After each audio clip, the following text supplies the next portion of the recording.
Good. Thank you very much for being here today.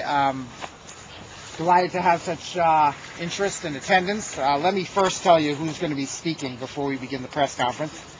I'm Spencer Black. I chair the Assembly Natural Resources Committee. Joining me is my colleague, Senator Mark Miller, who chairs the Senate Environment Committee. Also, Representative Fred Clark, who is a member not only of the Assembly Natural Resources Committee, but he is also a member of the Groundwater Work Group. Also joining me is Brian Wolf, who will be speaking, who's president of the Long Lake District. Lori Grant, who's with the River Alliance. And Mike Coor, who's with the Southeast Wisconsin Trout Unlimited.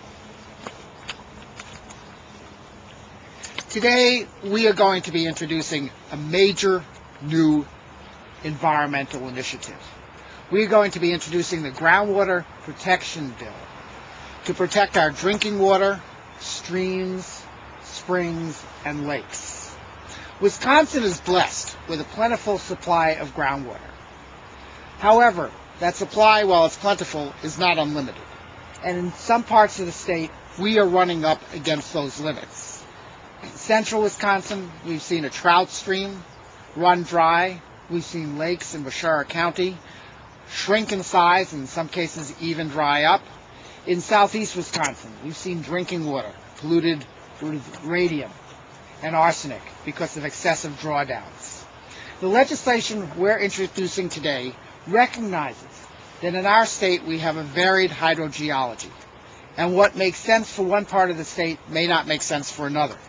Therefore, this legislation is designed to deal with the problems where they occur and to take a flexible approach that emphasizes local control, conservation, and forward-looking planning.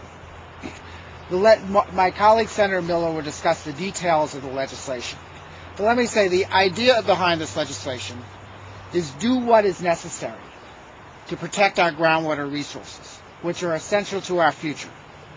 But don't do more than we need to do to protect those resources. The legislation has many parts, and as I said, Senator Miller will discuss them, but we will also hear from people who are concerned about our trout streams, our lakes, and our rivers in turn. So next I'll ask Senator Miller to speak. Thank you very much for joining us, and by a happy coincidence, this week is National Groundwater Awareness Week. Can you believe that? What an amazing coincidence. In one sentence, what this bill does, this bill assures that we can sustain our water supply for agriculture, for business, for recreation, and for household use for the long-term future. And that's what is absolutely essential, I think, that we take the steps to make that happen. This bill builds on the landmark 2003 Groundwater Protection Act, came to be known as 2003 Act 310. That legislation created a regulatory framework for high-capacity wells. This legislation takes the next step. There was a genius in that 2003 legislation in that it created a Groundwater Advisory Committee, a committee of citizens to assess the groundwater law in Wisconsin, and they issued 2 reports. And those reports laid the basis for the legislation that we are introducing today.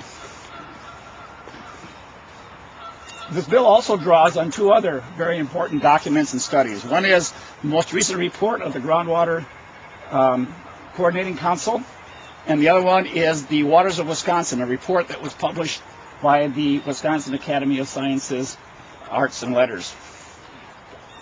All of these very well-researched documents were instrumental in putting together legislation. We also had the benefit of a groundwater working group that sought out testimony from experts so that we had their input also into the legislation. So this is a science-based legislation based on well-researched and a lot of thought that has gone in over the years since the original 2003 Groundwater Protection Act was passed.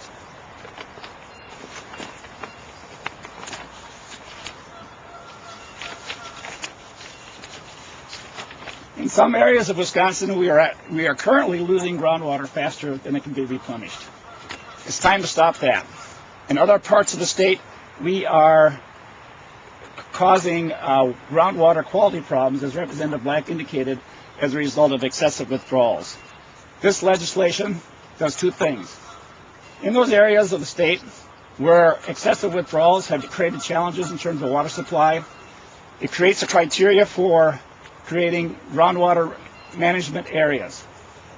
In these areas, the jurisdictions involved are directed to undertake groundwater planning, water supply planning, so that the water supply in their area will be sustainable on a long-term basis. In other areas of the state, we can see that if current trends continue, that in the next 10 or 20 years, there will be real serious groundwater supply problems. Those areas are designated as groundwater retention areas. And in those areas, there is not a requirement for planning, but there is encouragement that the jurisdictions involved will undertake the planning to assure the long-term sustainability of their water supply. As Representative Black indicated, Wisconsin is rich in water resources, but just because we're rich does not give us license to squander our resource.